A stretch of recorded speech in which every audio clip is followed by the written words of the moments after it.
Welcome to Try This Today 360 family. Don't forget to subscribe for more interesting videos.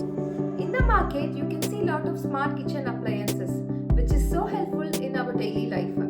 Today, let's explore one of them. Let's see how to make fermented gut-friendly idli batter in Instapot.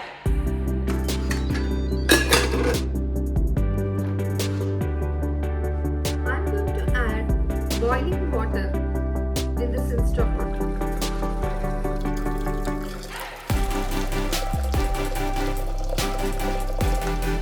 I'm going to place the idli batter on top of the Instapot.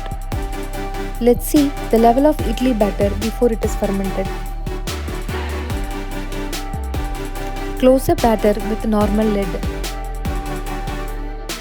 Keep the Instapot in yogurt mode and keep it for 8 hours.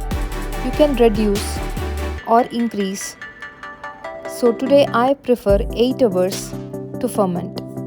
After 8 hours, the batter is raised well. You can see the level, how much it is raised.